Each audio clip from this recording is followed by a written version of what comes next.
Thank you.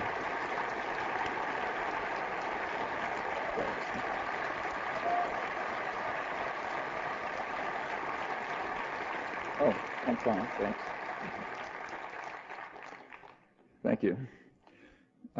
It's no easy task to gain some understanding of human affairs. In some respects, it's even harder than the sciences. Mother Nature does not provide the answers on a silver platter, but at least she doesn't go out of her way to set up barriers to understanding. In human affairs, that's the norm. To proceed, it is necessary to dismantle barriers that are erected by doctrinal systems, by propaganda, by all the devices that derive very naturally from concentration of power. Sometimes we get a little help. Eminent figures are kind enough to provide us with some assistance. For example, at Harvard University, there's a professorship called the Professor of Science of Government, title I've always liked. The Professor of Science of Government, Samuel Huntington, explained the function of the Soviet threat in a leading professional journal. He said, "You may have to sell intervention or other military action in such a way as to create the misimpression that it's the Soviet Union that you're fighting.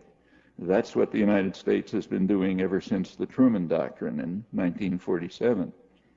He's quite correct.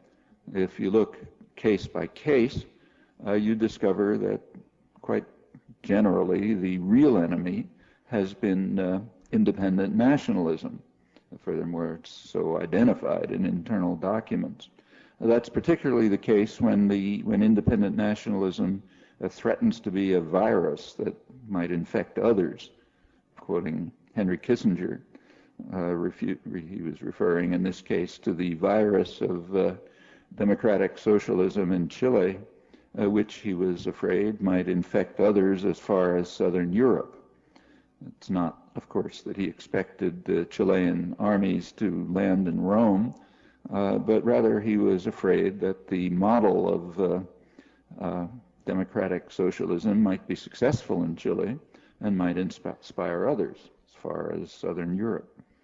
So therefore it had to be destroyed, as indeed it was, on a day that in Latin America is often called the first 9/11. It's perceived very differently by the rich and powerful. We can learn quite a good deal about the most important topic, namely ourselves, by examining the effects of the two 9/11s on the societies and beyond, and also the reactions to them. It's an experiment worth undertaking. If you'd like, I can add some comments later. Huntington's observation about the need to create misimpressions to control the domestic population illustrates what ought to be a truism. Namely, professions of benign intent by leaders should be dismissed by any rational observer for a simple reason. They're universal, virtually, they're predictable, and hence they carry no information, so you should disregard them. That includes the worst monsters, incidentally, Hitler, Stalin, Saddam Hussein, Suharto, others, overflowing with benign intent. Recently, the foreign minister of Iran declared that Iran is dedicated to the cause of democracy and sovereignty in Iraq. Well, perhaps that's taken seriously by state loyalists, but it's shrugged off as irrelevant by others. And the same is true when President Bush, Prime Minister Blair, Condeleeza Rice, and others issue similar pronouncements. In fact, it's much clearer in this case, for reasons that it takes impressive effort to ignore. The reasons are occasionally expressed, though rarely.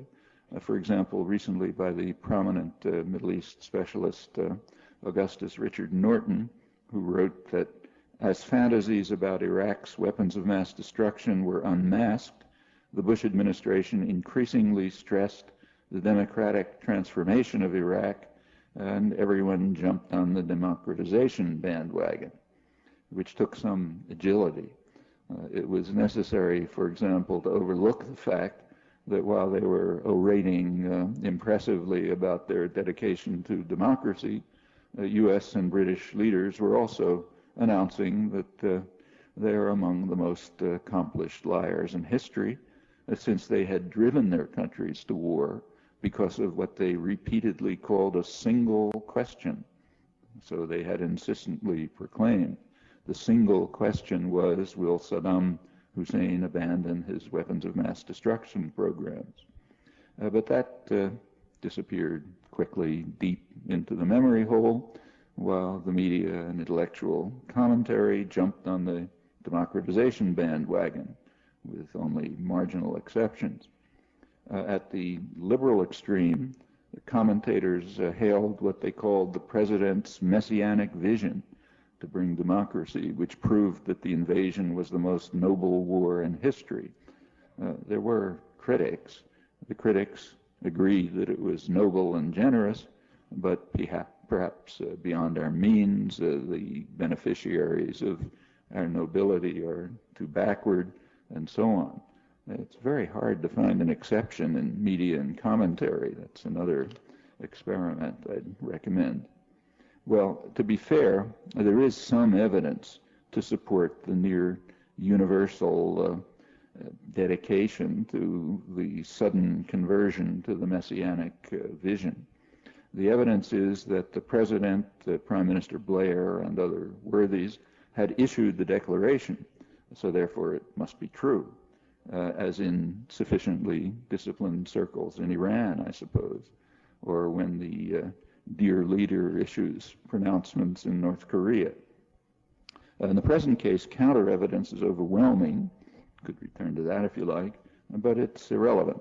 The leader has spoken, end of story. Well, returning to the science of government, the professor of the science of government at Harvard, he was actually writing in 1981, and by then it was becoming fairly clear that the pretense that it's the Soviet Union that you're fighting was going to become a much harder sell. That was understood by the Reagan administration. It's the current incumbents in Washington, or their immediate mentors. They took office in 1981, as you know, and they immediately declared that the enemy they are fighting is international terrorism, which they described as the plague of the modern era, return to barbarism in our times, and so on. They redeclared their war on terror with much the same rhetoric in 2001. Stress, redeclared. It's been quite important to suppress the record of the first declared war on terror, and that task of suppression has been carried out brilliantly. The first war on terror, declared in 1981, instantly became a massive terrorist war, an enormous state terrorist assault on the population of most of Central America, armed, directed, and funded by Washington. When there was finally an independent accounting, the atrocities were almost all attributed to state terrorists, as those who were paying any attention knew all along. State terror left some 200,000 corpses, huge numbers of other victims. The societies, in some cases, barely survive. In one of the countries that was under attack, the population had an army to defend it. In the others, the terrorists were the security forces, armed and directed by Washington and its clients, so the toll was far worse. But it was awful enough even in Nicaragua, which, contrary to doctrine, had a democratic election in 1984 that was probably the most closely and expertly supervised in history. It was praised as fair even by hostile observers, but those are the wrong facts, so they've been wiped out of history. In Nicaragua, the death toll from the U.S.-run international terrorist war was equivalent in per capita equivalent terms in the United States. It would be equivalent to about 2.5 million dead in the United States. That's greater than the combined total of all wars in U.S. history, including the Civil War. The country was reduced to the second poorest in the hemisphere after Haiti, which incidentally also holds the prize as the prime target of U.S. intervention in the past century. Nicaragua shares second place in intervention with Guatemala, which also vies with Nicaragua for the prize of the second poorest country in the hemisphere. It's one of those interesting historical correlations we're trained to ignore. By now, 60% of Nicaraguan children under 2 suffer severe malnutrition, probable permanent brain damage. That's quite a change from 20 years earlier, when Washington was panicked by reports from the World Bank, UNICEF, other international agencies about what they called Nicaragua's remarkable achievements that were laying a solid foundation for long-term socioeconomic development, as the country enjoyed one of the most dramatic improvements in child survival in the developing world, and was therefore one of those viruses that had to be exterminated under the pretext that it was engaged in international terrorism, as in a sense it was, as the victim of the worst international terrorist attack in the hemisphere in those years. The problem of severe malnutrition and likely brain damage among Nicaraguan children happens to be very easy to solve in quite conservative ways. The United States could pay its debts as ordered by the highest international authorities. The World Court, which condemned the United States for international terrorism and ordered it to pay massive reparations, and the United Nations Security Council, which affirmed the court judgment in 2 resolutions, which the United States vetoed, proceeding to escalate the attack. All of this is excluded from doctrinally approved history, and it's probably close to a historical universal that systems of power suppress their own crimes, though it is much more revealing when that takes place under conditions of freedom, as in our case, and far more important to us when we ourselves are engaging in the practice for reasons too obvious to discuss. We can see how effectively unwanted truths are disappeared by looking at the reaction to the appointment of John Negroponte as the first director of intelligence. In the 1980s, he was the ambassador to Honduras, where he ran the largest CIA station in the world, and not because Honduras was of any grand importance in the world scene, but because Honduras was providing the basis for the U.S. terrorist army, the mercenary terrorist army that was attacking Nicaragua, and Negroponte's role was to supervise those operations. We learn quite a lot about ourselves by looking at the reaction to the appointment of a condemned international terrorist to the position of the world's leading counter-terror czar. The atrocities in Guatemala and El Salvador were far worse, but the U.S. role is deeply concealed in ways that are dramatic and shameful right at this moment, in fact. Again, can elaborate, but I don't want to get too far off track. So let me return to the main theme. As the Soviet threat lost its effectiveness in controlling the domestic population here, new demons had to be concocted. Well, at first it was states that support terror, but that was a little inconvenient because even with tremendous discipline, it's hard to conceal the fact that Washington is a leading example, not only in Central America. By the 1990s, a new concept was created, rogue states. But that was problematic too, because it takes some discipline to suppress the fact that by the late 1990s, much of the world regarded the United States, I'm quoting, as the rogue superpower, the greatest single external threat to their societies, and in the eyes of much of the world, the prime rogue state today is the United States. Again, I'm quoting from the most prestigious authorities in leading professional journals, Samuel Huntington again, and Robert Jervis, who was then president of the American Political Science Association. Both of them warned that the rogue superpower was creating potential threats to itself by threatening the existence of other societies. Actually, that was during the Clinton years. Bush soon succeeded in greatly increasing the threat to others, hence to the United States as well. By now, fear and often hatred of the United States has reached unprecedented heights worldwide, even in Europe, with posing obvious threats to us. It's more comfortable to ignore such matters or to blame them on envy or inveterate anti-Americanism or some other strange pathology that's rampant outside our borders. But we do so at our peril, and the peril is very real. And what I'd like to do now is turn to some of the imminent crises that are very serious and are getting worse. I'd like to say a few words about three of these crises, which are unusually severe because they reach the level, literally, of human survival. The first one is environmental catastrophe, second is nuclear war, and the third is the growing democratic deficit, to borrow a term we use for others.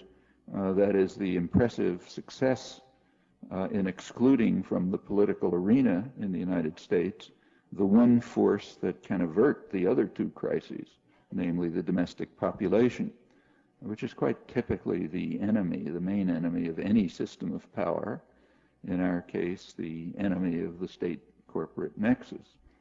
We can, in fact, borrow another term that's been invented in the past few years to justify the resort to force in international affairs, the term failed states, from which we must protect ourselves and which we must help, often by devastating them. The term is used to refer to states that cannot protect their citizens from violence, maybe even destruction, and that have a democratic deficit, perhaps democratic forms, but without real substance. Regrettably, the United States is coming to share these characteristics, I mean the U.S. government, a serious danger to its own country, and because of our power, to the world. Well, on the first crisis, the environmental catastrophe, likely catastrophe, I can be brief. There's by now an overwhelming scientific consensus that the threat is very real, unpredictable in detail, but possibly very severe, and that urgent action is needed if future generations are to have a chance for decent survival. There have been, as you know, particularly today, Earth Day, there have been international efforts to deal with the crisis, at least in limited ways. The recent Kyoto Treaty is an example. You read in the media that the United States was one of the few countries that refused to accept the treaty a couple of weeks ago. That's true only if we understand the United States to include the population of the United States, to exclude the population of the United States. The population of the country overwhelmingly favors the treaty, in fact so enthusiastically that a majority of Bush voters assumed that he favored it because it's so obviously the right thing to do. These facts bear on the third crisis, the democratic deficit. It's one of many crucial examples illustrating that the bipartisan media consensus is far to the right of the general population, which is, I suppose, why such facts about public opinion are scarcely reported. Come back to that. But let's turn first to the second imminent crisis, nuclear war, which would mean, in effect, an end to biology's only experiment with higher intelligence. It would show that the experiment was a mistake.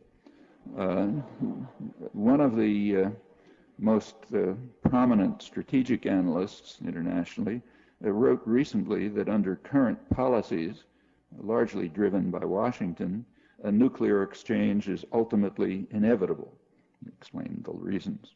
That's former NATO planner Michael Maguire, writing in the Journal of Britain's Royal Institute of International Affairs. It's the most prestigious international affairs journal in Europe. Comparing the two crises that threaten survival, literally the environmental crisis and nuclear war, Maguire has this to say: by comparison with global warming, the cost of eliminating nuclear weapons would be small, but the catastrophic results of global nuclear war would greatly exceed those of progressive climate change, because the effects would be instantaneous and could not be mitigated. The irony of the situation is that it is in our power to eliminate the threat of global nuclear war, but climate change can no longer be evaded. To achieve that result, however, the democratic deficit in the United States will have to be overcome. Just how imminent the threat is, no one can say, of course. The world has come very close to possible terminal nuclear war in the past, repeatedly, eliciting very little comment or interest. Some of the very recent illustrations are really utterly astonishing. I could come back to that too. The Non-Proliferation Treaty, NPT, is commonly regarded as the foundation of any serious hope for avoiding the inevitable destruction that's virtually guaranteed by the inexorable logic of nuclear weapons. In a few weeks, the 5-year review conference of the NPT is going to take place. In an article that just appeared, Thomas Graham, who's the former U.S. Special Representative for Arms Control, Disarmament, and Non-Proliferation, he writes that the NPT has never seemed weaker or the future less certain. If the treaty should fail in the coming weeks, he warns, a nuclear nightmare world may become reality. The primary threat to the NPT, as he and others stress, is U.S. government policy, although other nuclear states share some of the responsibility. The treaty was a compact in which the nuclear powers pledged to undertake good faith efforts to eliminate nuclear weapons. None of them have, and the Bush administration has gone beyond, declaring that it no longer accepts that core provision of the NPT, and furthermore it is even planning to violate it more extensively by developing new nuclear weapons, which will be the end of the treaty. The NPT bargain was based on a commitment to, quite explicit, to several additional treaties. First was the Comprehensive Test Ban Treaty, which was rejected by the Republican Senate in 1999 and declared off the agenda by Bush. The ABM Treaty, which Bush rescinded, and most important, a verifiable fissile material cutoff treaty, called FISBAN for short, which would block the dread threat of adding more nuclear bomb material to the vast amount already existing. It's quoting Graham again. Last November, the United Nations Committee on Disarmament voted in favor of a verifiable FISBAN. The vote was 147-1, with 2 abstentions. Israel, which is reflexive, and Britain, which explained its abstention on the grounds that the resolution, I'm quoting, the resolution had divided the international community at a time when progress should be a prime objective. It had divided the international community 147-1. A unilateral U.S. vote is, in effect, a veto. In fact, a double veto, because it's blocked and it's also vetoed from reporting in history. In this case, the veto was a gift that was doubtless welcomed by Osama bin Laden, who would be delighted to see more nuclear bomb material added to the vast amount already existing. Well, looking at that, we gain some further insight into the ranking of survival of the species on the list of priorities of government planners, and also on the part of information systems. I'm sure you're all literate people with far better resources than most, but I doubt if many of you have ever heard of any of this. So though it's of the utmost significance, literally, for survival of the species. Maguire's warnings are echoed on this side of the Atlantic, for example, in a recent article by Senator Sam Nunn, former chairman of the U.S. Senate Armed Services Committee and one of the leading figures in efforts to reduce the threat of nuclear war. He warned that the chances of an accidental, mistaken, or unauthorized nuclear attack might be increasing as a result of policy choices that leaves U.S. policy choices that leave America's survival dependent on the accuracy of Russia's warning systems and its command and control. We are running a risk of an Armageddon of our own making. Senator Nunn is referring to the sharp expansion of U.S. military programs, the Rumsfeld transformation of the military, which tilt the strategic balance in ways which make Russia more likely to launch upon warning of an attack without waiting to see if the warning is accurate. And that threat is enhanced by the fact that the Russian early warning system is in serious disrepair as a result of the economic catastrophe of the last 15 years, and much more likely to give a false warning of incoming missiles. It's even more dangerous than the U.S. counterpart. U.S. reliance, still quoting Nunn, U.S. reliance on the high alert, hair-triggered nuclear posture allows missiles to be launched within minutes, actually 3 minutes, forcing our leaders to decide almost instantly whether to launch nuclear weapons once they have warning of an attack, robbing them of the time they may need to gather data, exchange information, gain perspective, discover an error, and avoid a catastrophic mistake. And there have been many close calls, even with the much more reliable U.S. systems. In the most sober and respectable journals in the United States, in this case the Journal of the American Academy of Arts and Sciences, prominent strategic analysts warn that Washington's current military programs and aggressive stance carry, quoting, an appreciable risk of ultimate doom. They urge, I'll continue to quote, they urge that the U.S. political system alter its traditional practice of threat designation and resort to force, and that the U.S. political system should acknowledge that the United States is now the dominant threat to everyone else. Unless fundamental questions about coercive prevention and imperial dominance are seriously addressed, the United States will not remain a democracy worthy of the name. To paraphrase, one might reasonably conclude that it will be a failed state, endangering its own population with democratic forms that have little substance.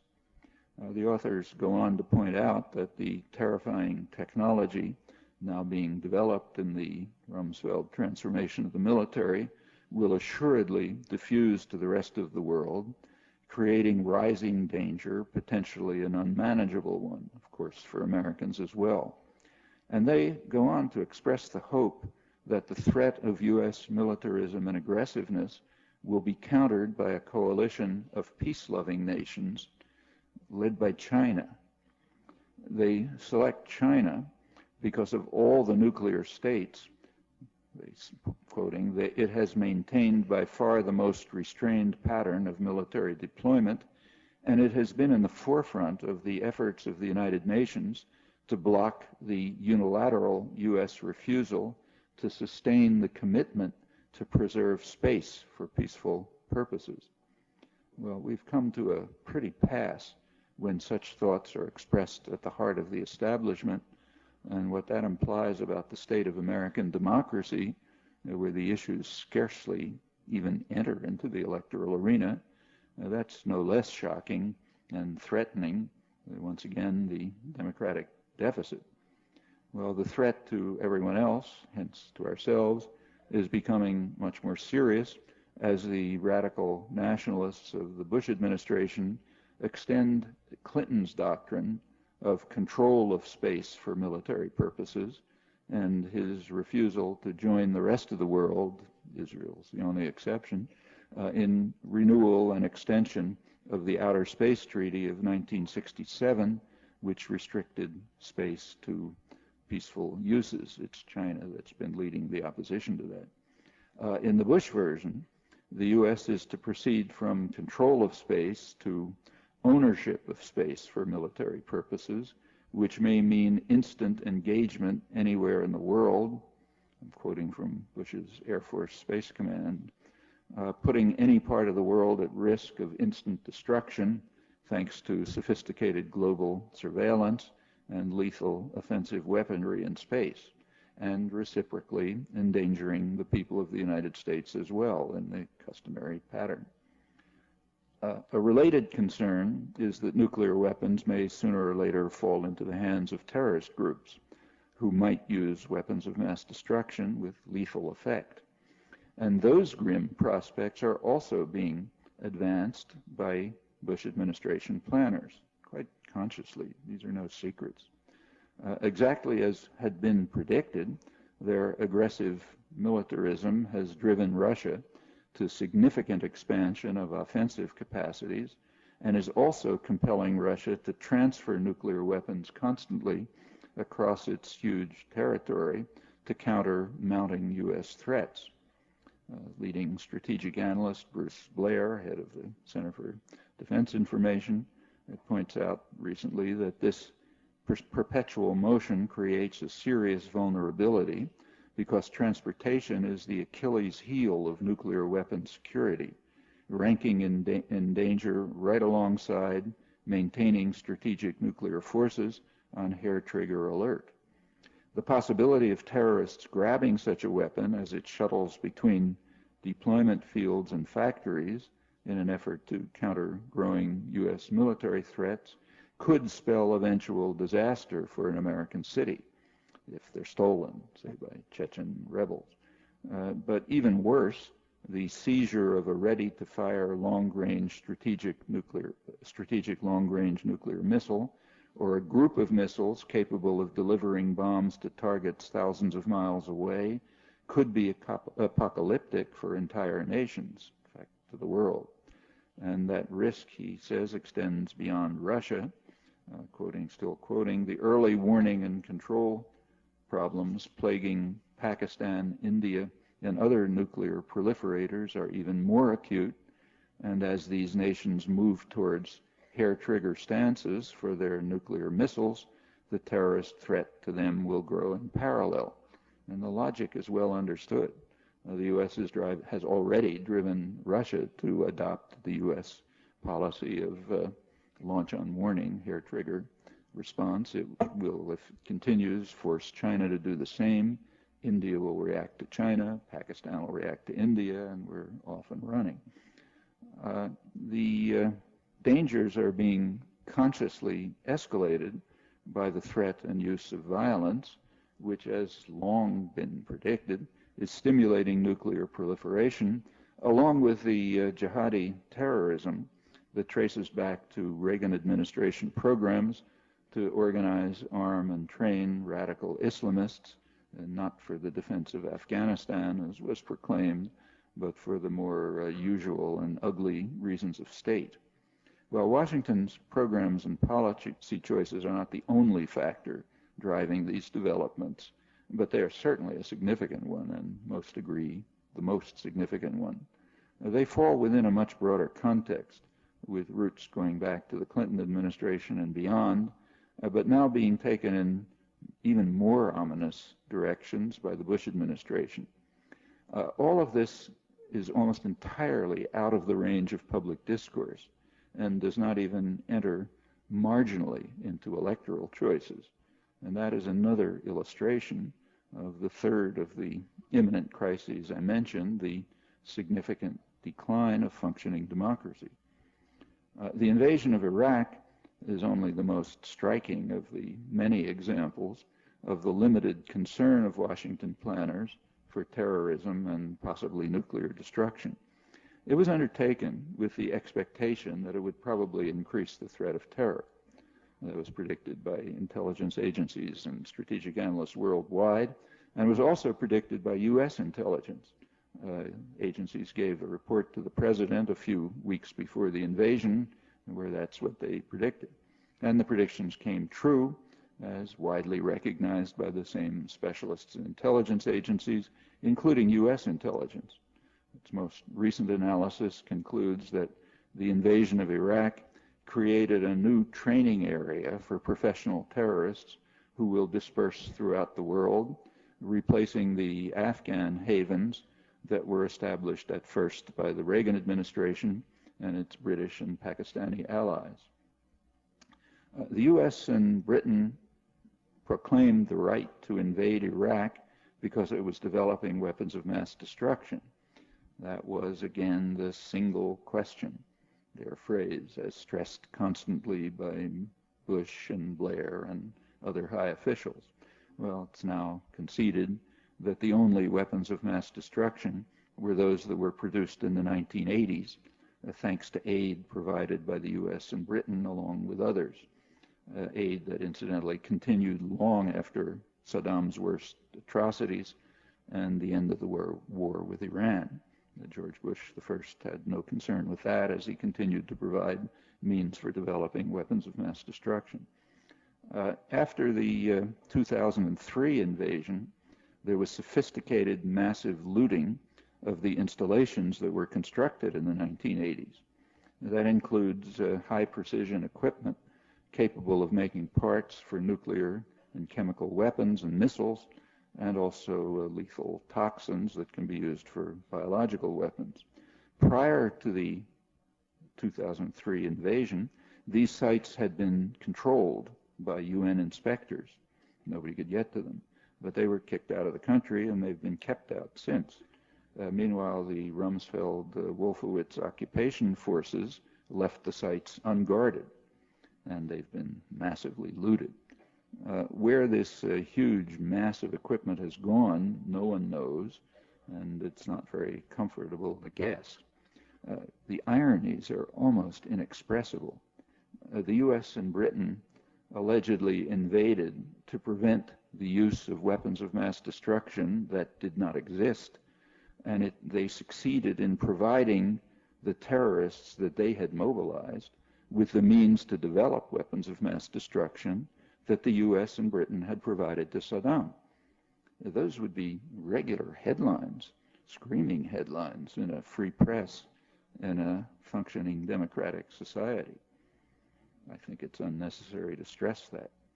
Well, there are many other illustrations of the willingness of top planners to risk increase of international terrorism, and they reveal that terrorism is simply not a high priority. It's not that planners want terrorism, it's just not a high priority in comparison with other objectives, such as controlling the world's major energy resources, which is a very powerful lever of world control. One of the more astute of the senior planners and analysts, Zbigniew Brzezinski, former national security advisor, recently pointed out that the occupation of Iraq gives the United States what he called critical leverage over its European and Asian rivals. Actually, he was reiterating the conclusions of leading planners right after World War II, who recognized that control over what the State Department called the stupendous source of strategic power in the Gulf region, control over that, would give the U.S. veto power over its industrial rivals. That was George Kennan in this case, in his days as a top planner. It's a rational calculation on the assumption that human survival is not particularly significant in comparison with short-term power and wealth. And that's nothing new. Those themes resonate throughout history, not here but everywhere. The difference today is that the stakes are enormously higher. Like most other serious analysts, Michael Maguire concludes that the only hope for decent survival is the elimination of nuclear weapons in accord with the NPT and adherence to international law. On the Iraq invasion, he writes, there were many reasons for concluding before the event that the decision to wage war in Iraq was fundamentally flawed. But in the longer term, by far the most important was that the decision repudiated a century of slow, intermittent, and often painful progress towards an international system based on cooperative security, multilateral decision-making, collective action, agreed norms of behavior, and a steadily growing fabric of law. That's the thin fabric on which the hopes for survival precariously hang. It's now being torn to shreds by Washington, which brings us to the third crisis, the growing democratic deficit. For a functioning democratic society, it's plainly necessary for citizens to be aware of public opinion and to participate in the formation of public policy. So take Spain, for example, far from an ideal democracy. A year ago, Spain was bitterly condemned for capitulating to terrorism because voters chose to withdraw troops from Iraq unless they are under UN supervision. Unmentioned in the denunciations of Spanish cowardice was that this was also the position of 70% of the American public. In fact, it had been for a long time. Since April 2003, a large majority called for the UN to take the lead in reconstruction, political transition, and security in Iraq, with the US participating but not leading the operations, essentially what Spanish voters voted for. The two countries differ in that Spanish voters were aware of public opinion, while here people can find out only by conducting a research project. And Spanish voters had a choice, unlike here, where the issue is off the agenda for the bipartisan consensus and the media. Not a word about it in the last elections. In fact, the scale of the democratic deficit was revealed quite dramatically by the November 2004 presidential election. Immediately before the election, major studies were released by the most prestigious institutions that monitor public opinion. In a functioning democratic society, these would have been front-page news and the focus of commentary and discussion. Here, the reports were scarcely mentioned. In the national press, not at all.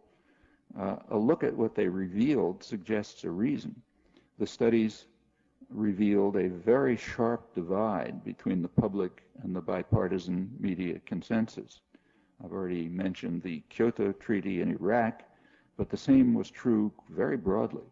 For example, it was true of the crucial question of international law and the use of force. A large majority of the public continued to take the traditional position that expressed in the UN Charter, that states are entitled to use force, I'm quoting now, only if there is strong evidence that the country is in imminent danger of being attacked. So that means that a large majority in the country reject the bipartisan consensus on so-called preemptive war and agree with a recent high-level United Nations panel, which included the National Security Advisor for Bush #1, that this fundamental principle enshrined in the UN Charter should remain without revision. The divide between the public and the elite consensus extends far beyond that. So large majorities believe that the United States should accept the jurisdiction of the International Criminal Court and the World Court, and should rely on the United Nations to take the lead in international crises. Amazingly, a majority even believe that the United States should abandon the Security Council veto and accept majority rule, even if it doesn't like the decisions. Large majorities believe that the United States should rely on diplomatic and economic measures more than military ones in the so-called war on terror, and overwhelming majorities, as in the past, favor increased government spending on healthcare, education, and other social spending. All of this is in sharp opposition to the bipartisan consensus. These conclusions were underscored further in a major study of public reactions to the federal budget announced in February, again by the most prestigious institution that monitors public attitudes. This is just a couple of weeks ago. The public calls for sharp cuts in military spending, along with sharply increased social spending for education, medical research, job training, conservation, and renewable energy, as well as increased spending for the United Nations and economic and humanitarian aid, and reversal of Bush's tax cuts for the wealthy. Government policy is dramatically the opposite in every respect. As far as I know, that study was unreported. That means that the public is not only removed from the area of policy formation, but it's also kept unaware of public opinion. These are matters that bear directly on the state of contemporary American democracy and should be of some concern, not only here, given U.S. state power. To ensure that the public is excluded from public policy, elections are by now almost entirely run by the public relations industry. That's the people who sell toothpaste and lifestyle drugs and cars and other commodities. When you look at a TV ad, you don't expect to be informed. So if a car manufacturer, say, wanted to provide information, it would produce a brief statement describing the characteristics of next year's models.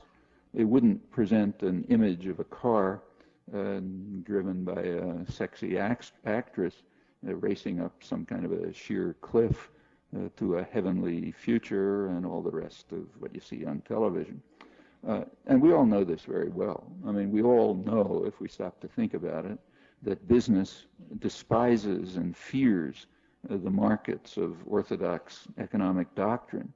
Take an economics course, you learn that in a market, informed consumers make rational choices. In the United States, business spends hundreds of billions of dollars a year to prevent that horrible outcome, projecting imagery to delude consumers. I'm not telling you anything that everybody doesn't know. Uncontroversially, that's the goal of advertising. The goal is not to provide information. Actually, this observation is as old as Adam Smith. We are taught to revere, but not to read. It's a mistake. He's very interesting to read. But by now, they're served with huge industries that have been developed for this purpose. And the dedication to deceit and delusion is quite extraordinary. So, for example, a trade agreement with Australia has been held up for a long time because U.S. negotiators that Australia ban the policies that have given it probably the most efficient healthcare system in the world, including the requirement that advertising be evidence-based. That's the technical phrase. They require that advertising be evidence-based. So you can't have an ad on TV for some new high-priced drug with a sports hero saying, ask your doctor if this is right for you, it's right for me. If you want to demand a higher price, you've got to provide evidence that the drug does something. U.S. negotiators object to that, and they insisted that the publicly subsidized private tyrannies, which is what corporations are, must have a right to deceive or even oppress the public, in Adam Smith's words, and must have the opportunity to undermine the markets of economic doctrine. Actually, if you take a careful look, the famous concepts of entrepreneurial initiative and trade and others fare a little better on analysis. In fact, the scale of advertising is a pretty good measure of the limits of markets. In real markets, there's no advertising apart from providing information. And actually that was true in earlier U.S. history through the 19th century, when there was a fairly close approximation to markets, that nothing remotely like that anymore. It does remain, there still are some corners of the economic system in which really competitive markets exist, And in those corners, it's, as we'd expect, there's no advertising. So take, say, selling stocks, which is a market.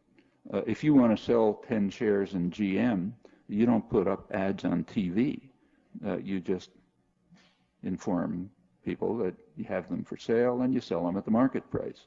That's what happens in markets. The scale of advertising is a pretty good measure of the deterioration of markets. Well, when the public relations industry is given the task of selling candidates, it quite naturally resorts to the same techniques as in selling commodities, projecting imagery to delude voters. So deceit is employed to undermine democracy, just as it's the natural device to undermine markets. And we saw that pretty dramatically last November. As the polls showed, voters had very little idea of the stand of the candidates on issues, and in fact many false beliefs. Typically they had false beliefs about the candidates, just like the one about the Kyoto Treaty, just assuming that the candidates shared their beliefs, even if it was radically false. That didn't happen because voters are stupid, but because great care is taken to keep the focus of the campaigns on what the advertising industry calls qualities, not issues. And as it turned out, the imagery that was concocted by the Republican PR apparatus obtained about 31% of the electoral vote, and that of their opponents about 29%, in proceedings that we would dismiss as a farcical non-election in a failed state if it had been conducted by some enemy. The official propaganda is that the decisive factor was what are called moral issues, but we are rarely told what these are. So you have to search to discover, for example, that for a large majority of the population, it's a high-ranking moral issue for the government to provide decent health care to everyone, or to find that among the highest-ranking moral issues are greed and materialism, and poverty and economic justice, ranking much higher than abortion and gay marriage. A person's moral commitments are determined by his or her actions, not by pretty words, which are cheap. We all know that. The business world certainly knows that. So the day after the elections, the business world reported euphoria in boardrooms, and not because CEOs are opposed to gay marriage. In fact, they're not. What they care about is transfer of public resources to their pockets. And these gifts they receive in the sharp tax cuts for the wealthy that the public opposes, and in legislation. So, for example, the bankruptcy bill that was just passed was written by the credit card industry, as the Wall Street Journal happily reported in a front-page story. The bill, written by the industry, transfers liability for risky loans with high yield to the borrower, not the lender, to the poor, not the rich. That's not a principle of capitalism. It's not a principle of economic theory, but it's a very important issue for those whose moral values are to serve private concentrations of wealth. Actually, domestic policies can be predicted with remarkable accuracy by simply answering the question, who gains and who pays the costs? Consistently, concentrated private wealth and power gain, and the costs are borne by the majority of the public and by future generations. Those are the operative moral values. There's no time to run through examples here, but again, it's an instructive experiment. Well, I've said very little about the effect of our actions and choices on the rest of the world. It's, of course, enormous, given our wealth and power.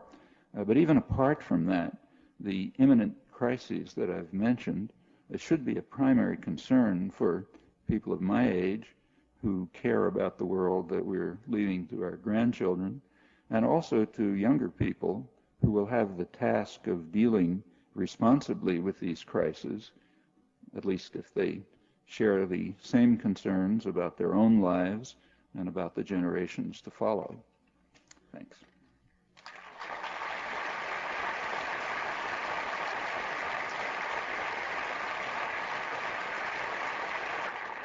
This is all a black hole as far as I'm concerned. I assume there are people out there, but can't see them. But 30 minutes. we have about half an hour for questions. Okay, I was told there are some mics out there. I can't see them. Good. Can you raise the light? Yeah. Okay, where are they? There's microphones just here. Oh, I see. There's one. And here. And there's people one. will queue up at those. Okay, if you could queue up behind the mics, we can just go up and back. Yeah, go ahead. Good day, and thank you for visiting Washington State University. I recently saw a document that says that the United States is moving toward being a fascist state, if it hasn't already. And it looks as evidence of a strong banner of nationalism, such things as claiming to be the guardians of morality, the suppression of dissent, and so forth and so forth. Do you think that that's too strong a statement, or how would you frame that? Well, you know, your judgment's as good as mine. It's a subjective judgment, so I have nothing to say that tells you anything you don't know. But we should remember, however, that the fact of the matter is that there's all kind of things wrong with U.S. government policy and the country and so on, but there's a lot that's right with it. And one of the things that's right with it is it's the freest country in the world. It's about the only country in the world where there's real protection of freedom of speech, for example. There isn't in England. In France, they don't even understand the concept, literally. And that was not given as a gift from above. It was won from below. In fact, the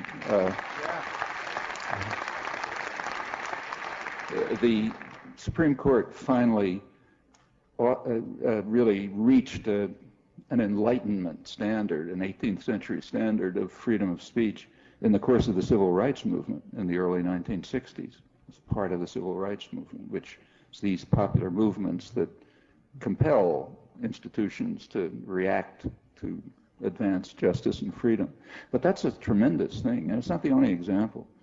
I mean, whatever one thinks, by comparative standards, we're very free. Everything you described is correct.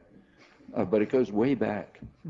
You know, in fact, about 30 years ago, I guess it was, one of the well-known sociologists, Bertram Gross, wrote a book called Friendly Fascism, describing what he thought would be the U.S. evolution towards a kind of fascism without, you know, concentration camps. Going back further, around 1940, I suppose, maybe the leading political economist in U.S. history, Robert Brady, a Veblenite economist, wrote pretty much the same thing. He was also a historian of fascism, and he pointed out similarities.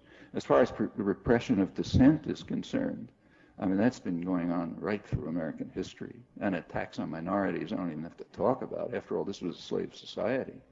You know, it was for hundreds of years before slaves even got actual rights to vote, just in the 60s. And the indigenous population, the part that was not exterminated, is, well, I don't have to tell you. And we can go on and on. I mean, like, you know, I'm Jewish. I mean, I grew up in a period not that long ago when anti-Semitism was just rampant, you know, everywhere. I mean, where I lived, I mean, at Harvard when I got there, you know, everywhere. So discrimination against minorities goes way back. Suppression of dissent has been far worse than it is now. There's nothing in American history to compare with Woodrow Wilson's Red Scare, which was devastating. It crushed independent thought, destroyed the labor movement, you know, threw out thousands of people they didn't like. Awful. And there's been progress in that respect, but it's a danger, and you have to keep alert to it. My own guess is that there's a strong enough resistance to state oppression that it won't get as far as the people in the White House would like. But, you know, that's not something you can just take for granted. You have to fight for it. Thank you. Mr. Chomsky, first of all, thank you for the speech. It was certainly the most relevant, accurate speech about modern politics that I've ever heard. But on to my question. You've said previously, and I'm quoting, part of the whole technique of disempowering people is to make sure that the real agents of change fall out of history and are never recognized in the culture for what they are. So it's necessary to distort history and make it look as if great men did everything. That's part of how you teach people they can't do anything. They're helpless. They just have to wait for some great man to come along and do it for them. And my question, I had that in mind after your lecture last night at Gonzaga. When you finished, everybody just filed out the exits, some 3,000 persons. And there was zero effort to take advantage of that unusual collection of progressive energy and to materialize it into new membership, new organization memberships, or raising money, just to cite two possibilities.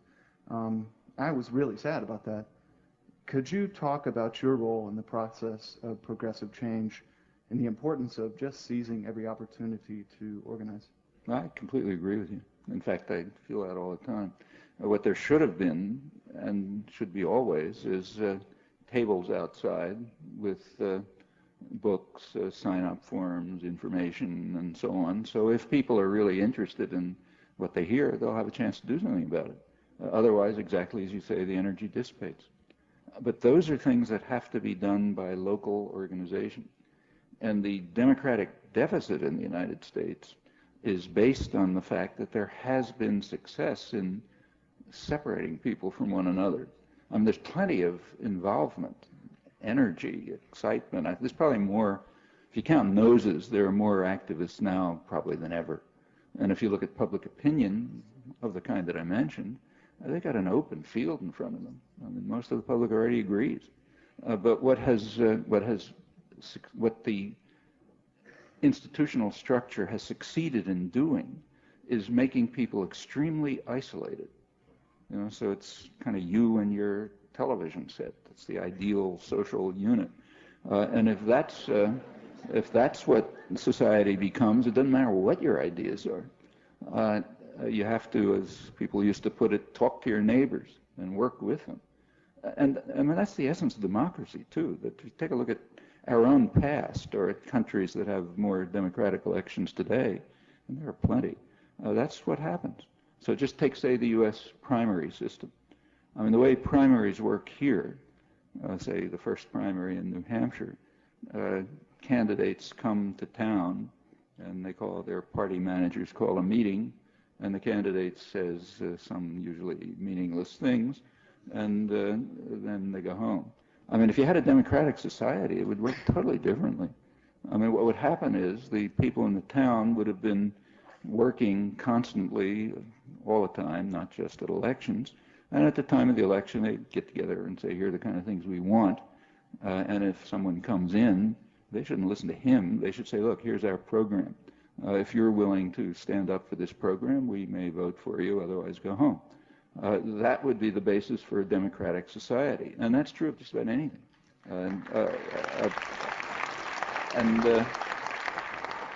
The important thing is it's all very much within our power. It's not that we're helpless. Take the NPT, which is coming up in a couple of weeks, and may be a fateful moment. If that collapses, there may be real disaster. And we can organize this to make the U.S. accepted. It's a very free country. It can be done, but not if people are stuck alone with their television set. And there are many means for imposing this on people. Infants, from infancy, kids are deluged with propaganda about this. When I watch television with my grandchildren, it's appalling. Furthermore, just the economic system is set up that way. Part of the technique of controlling people for the last 25 years has been to undermine the economy. We've been through a very strange period of economic history, in fact, unique. For the last 25 years, real wages for the majority have either stagnated or declined.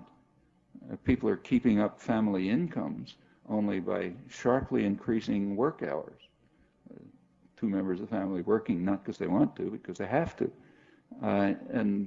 We have the heaviest workload in the industrial world right now, I think. People are working 50 hours a week to put food on the table. and their kids are deluged with propaganda saying, buy me this, that, and the other thing, what happens is what we see. They don't have time to find out about anything. They don't have time for research projects. The media aren't telling them the important things. What they do is max out on credit cards, and then they get smashed by the bankruptcy bill that was just passed. That has to be overcome, and it's not beyond our capacity, but it's not going to happen by itself. I mean, any more than the civil rights movement happened by itself, or women's rights were won by themselves, or anything. Slavery ended. I mean, it's all the same way. It just takes hard, consistent work. It's a lot easier here than almost anywhere else, and we're doing less of it than other people. That's something we've got to be worried about. Professor Chomsky, first of all, thank you. It truly is an honor hearing you speak today. Forgive my irreverence. As a man from Massachusetts, I'm sure you can understand a connection to a Red Sox hat. Right. My question actually fits nicely with what you just said. I'd like to hear your comments about the role of third parties in bridging the democracy gap, or the democratic deficit, as you called it. If my information is correct, you supported Ralph Nader in the 2000 election. Do you think that one of the tenets in Nader's platform is that the election procedure needs to be restructured? That is, the bureaucracy is responsible for organizing it and orchestrating it. Everything from the debates to the financing needs to be restructured to allow for third parties. My question is, do you think it's necessarily, or it's a necessity to augment the two-party system, or is it not fair to blame the organizational structures instead of ourselves and our own apathy and our own lack of involvement and lack of information at the grassroots level? I understand. Well, just thanks for mentioning the Red Sox. Just Sunday, I have a grandson who's a super jock, and he took him to the Red Sox game last Sunday, so right in the right mood. They won, too. So, as for my own attitude toward Nader, I took the same position in the year 2000 that I took in 2004, contrary to what you read on the Nader website. The position was that in swing states, where the vote matters, you should vote against the worst candidate, which happens to be Bush by a long shot, in my opinion. And that happened. I mean, that means pushing the Democratic ticket, whether you like it or not. That's the rational choice, in my opinion. In non-swing states, like, say, Massachusetts, where the outcome is predetermined, you do what you want. And then there are a lot of considerations, like developing an independent electoral alternative is a consideration. Well, then comes the question, do I vote for Nader? Do I vote for the Green Party? Do something else? It's a question, but I think it's a small one. I mean, the real point is that until you get the basis for a functioning democratic society, the technical questions about electoral practices don't matter very much. I mean, the real question, Ralph Nader's done some terrific things. I think he's done extremely important things. But on democracy, I just disagree with him. I mean, democracy is not a matter of showing up every 4 years and saying, vote for me. There has to be a lot going on in those 4 years. I mean, take countries that have a more functioning democracy than we do, like the second biggest country in the hemisphere, Brazil. We should be ashamed to have to look at other countries for a model. We have so many advantages over them. But take Brazil. They just had an election a couple of years ago. It wasn't a choice between two pampered rich boys who went to Yale or made money because their families have influence and wealth. No, it was they elected a very impressive figure from their own ranks, a peasant, a union organizer. He never had an advanced education. And how are they able to do it?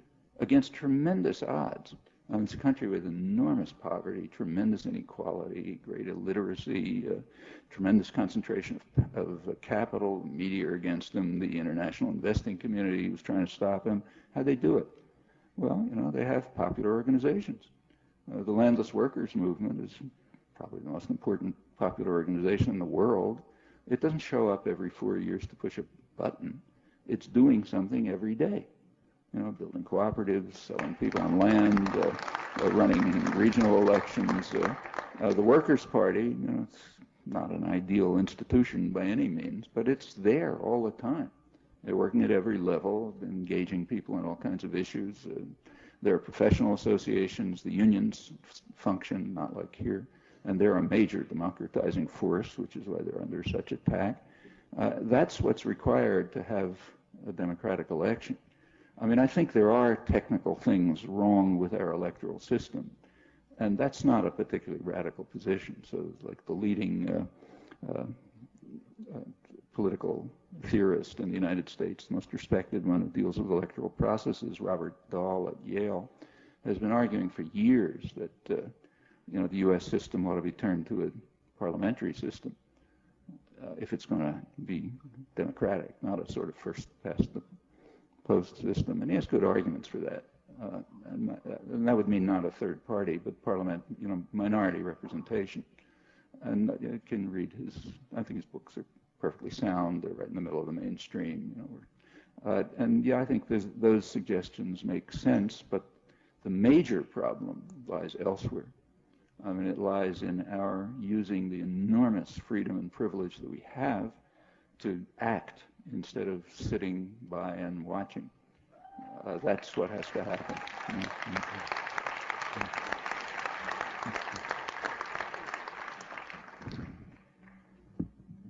Professor Chomsky, it's a real privilege to have you in these two campuses.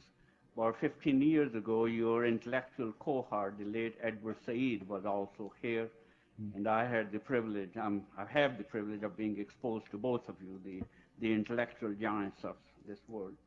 My question is this, maybe a slight comment, but also a question. Before the invasion of Iraq, there was considerable discussion in the media, especially on the East Coast, in the Washington Post, for example, that what has been labeled as a Bush doctrine in some quarters was labeled as a Sharon-Bush doctrine. Because Ariel Sharon had indeed, back in 1981, December 18th, 1981, as defense minister, had indeed talked about destabilizing the Middle East and preemptive strikes. Wouldn't you say the appropriate word? I know last night you talked at Gonzaga, and the local newspaper today is talking about, quoting you as the Bush doctrine. Would the appropriate terminology be Sharon-Bush doctrine? Yeah. Well, Ed Said, incidentally, was a very old and close personal friend, so I'm glad you brought him up. He's an amazing person, tremendous loss. In 1980, I think maybe, I don't know if they reported it in the press, but I did come up last night and I said what I think. Israel cannot control U.S. policy. In fact, I don't even think it can influence it. It's a small country, very small. It made a fateful decision in 1971. It's sort of out of history, but it happened. Like a lot of the important things, you don't talk about it, but it's there, and you can find it. In 1971, Israel had a chance for full peace with the Arab world. Egypt, under Sadat, had offered a full peace treaty just without any mention of the Palestinians. Incidentally, that wasn't an issue then. In return for Israeli withdrawal from Egyptian territory. Jordan made a similar offer at the same time. Actually, those two offers were in accord with official U.S. policy, settlement on the international border, maybe minor and mutual adjustment, and nothing about the Palestinians. That's what was happening at the time. Israel considered it. It recognized it to be what they called a genuine peace offer. This is the Labor government, incidentally. It's not Sharon. And they decided to reject it because they preferred expansion to security. Expansion at that time was into the northeastern Sinai, where Israel was driving out thousands of farmers and building an all-Jewish city, Yamit.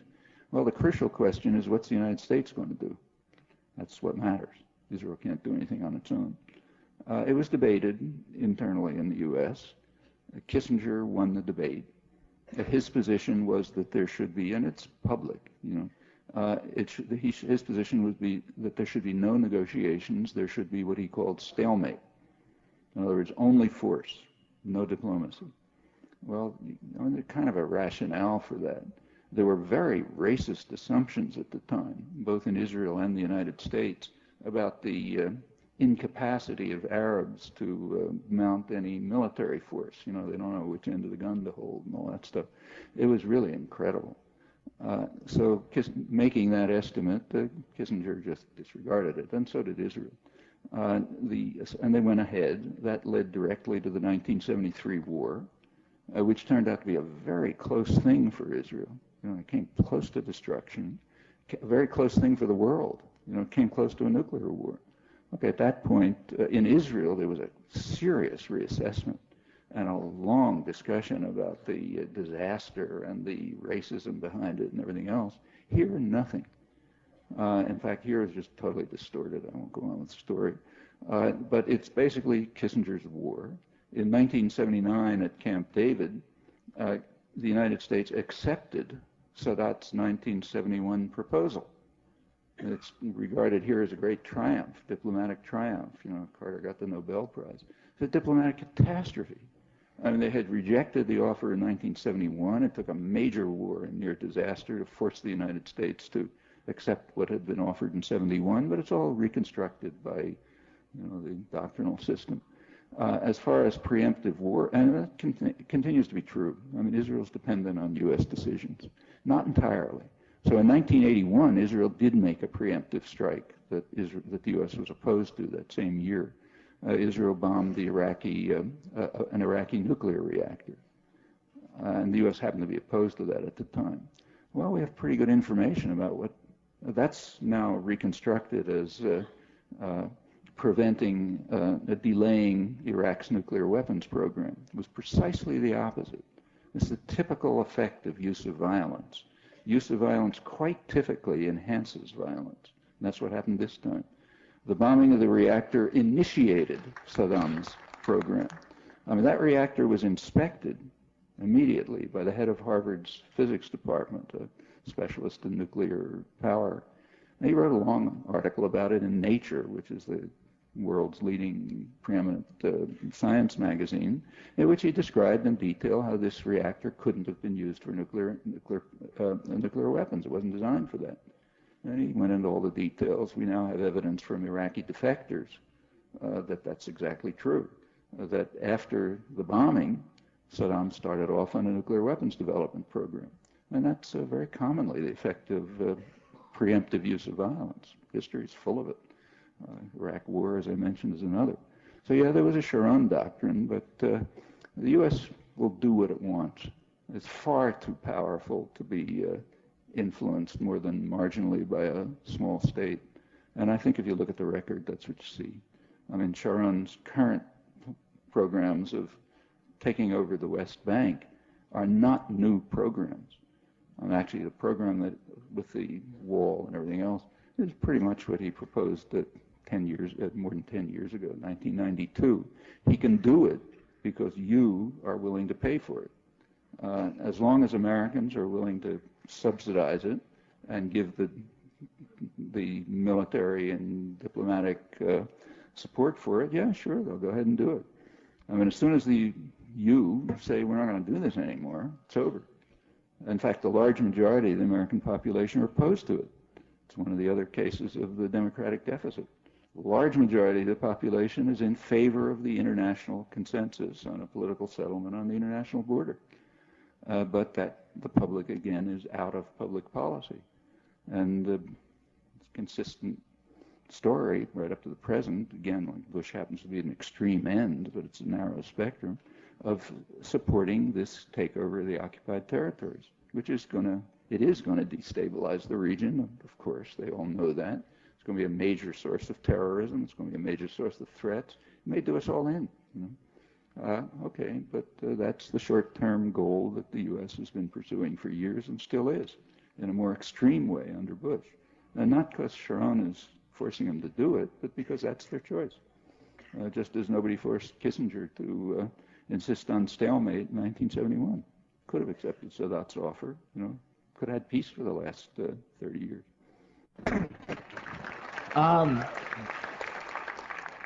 And you don't have to be an engineer or a science major to participate at all, or architecture or construction manager rather.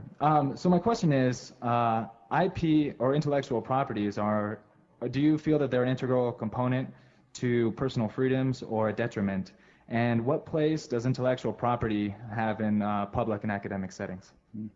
That's a very interesting question, and it has an interesting history. The World Trade Organization, the Uruguay round that set up the World Trade Organization, imposed, it's called a free trade agreement. It's in fact a highly protectionist agreement. The U.S. is strongly opposed to free trade, just as business leaders are, just as they're opposed to a market economy. A crucial part of the Uruguay round, the World Trade Organization, NAFTA, and the rest of them, is a very strong, what are called intellectual property rights. What it actually means is rights that guarantee monopoly pricing power to private tyrannies. So if you take, say, a drug corporation, most of their profit, most of the serious research and development, the hard part of it, is funded by the public. In fact, most of the economy comes out of public expenditures through the state system, which is the source of most innovation and development. I mean, computers, the internet, just go through the range. It's all coming out of the state system primarily. There is research and development in the corporate system, some, but it's mostly at the marketing end. And the same is true of drugs. But once the corporations gain the benefit of the public paying the costs and taking the risks, they want to monopolize the profit.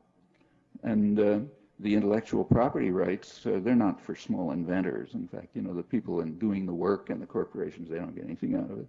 $1 if they invented something. But it's the corporate tyrannies that are making the profits, and they want to guarantee them. The World Trade Organization proposed new enhanced intellectual property rights, patent rights, which means monopoly pricing rights, far beyond anything that existed in the past.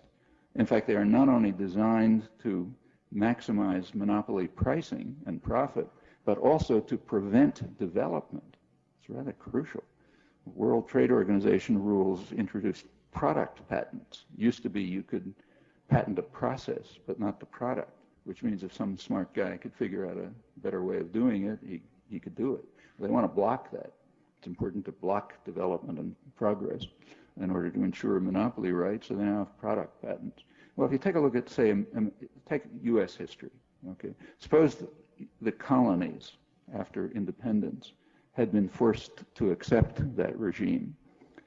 You know what we'd be doing now? First of all, there'd be very few of us here. But those of us who would be here would be pursuing our comparative advantage in exporting fish and fur.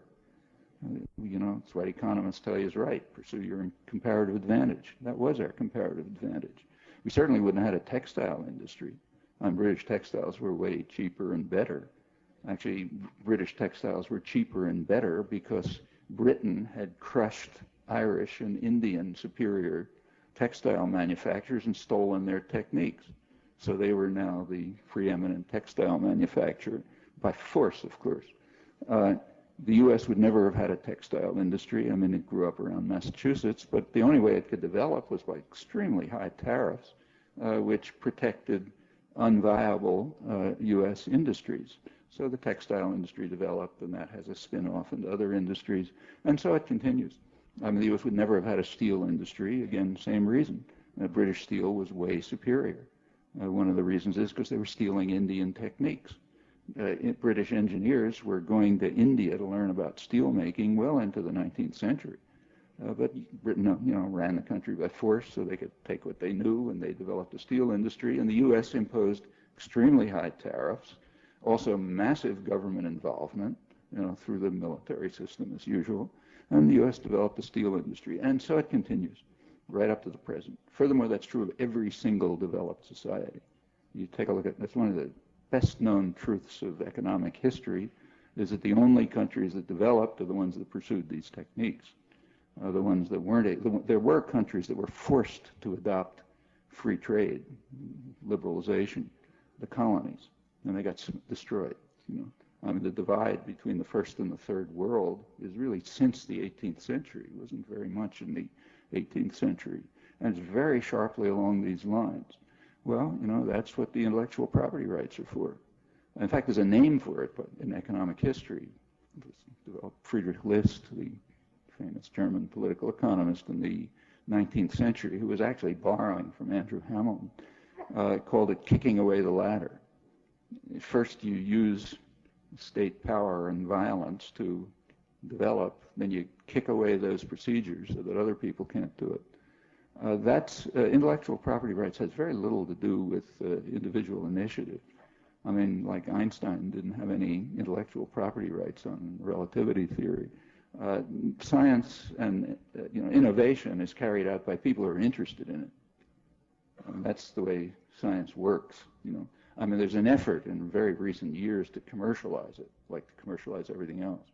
So you don't do it because it's exciting and challenging, and you want to find out something new, and you want the world to benefit from it.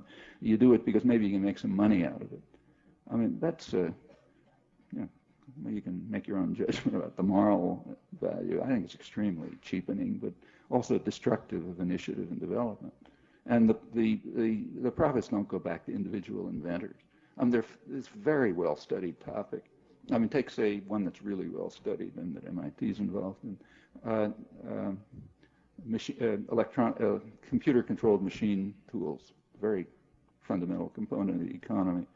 Well, there's a very good study of this by David Noble, leading political economist. What he pointed out, what he discovered is that the techniques were invented by some small guy, guy working in his garage somewhere in, I think, Michigan.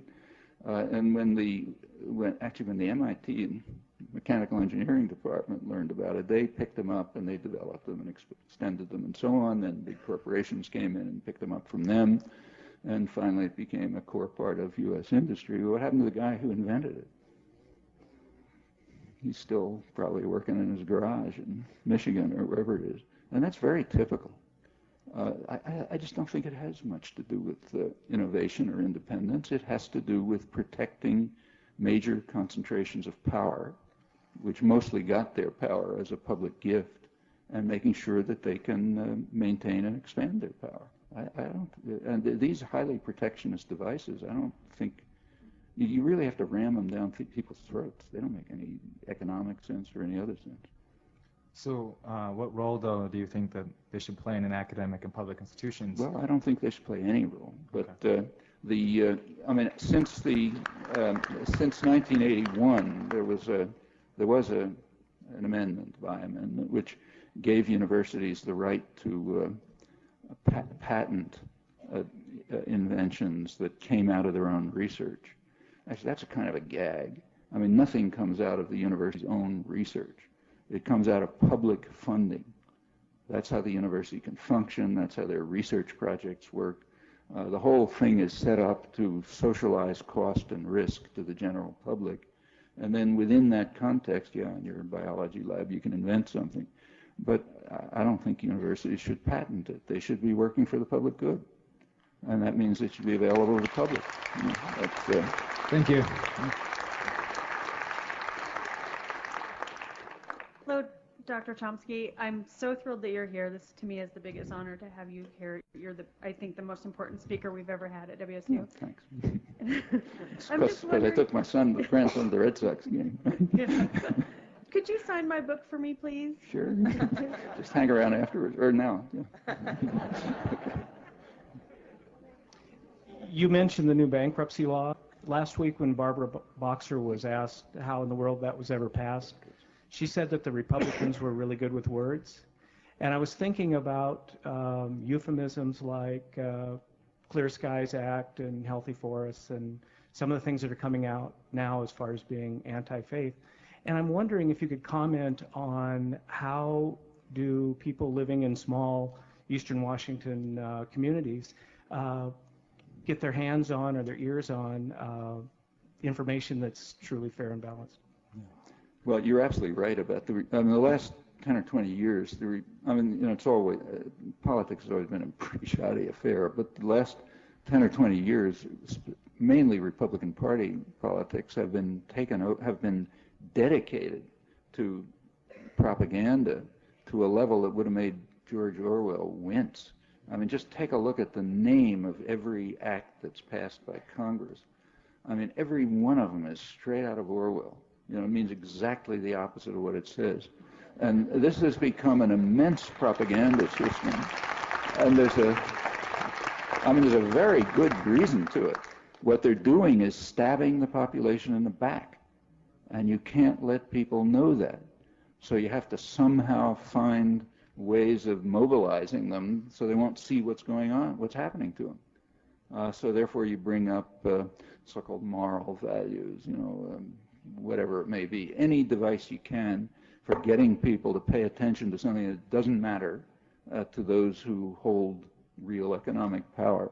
I mean, the moral values of the Bush administration and its predecessors are extremely simple in essence.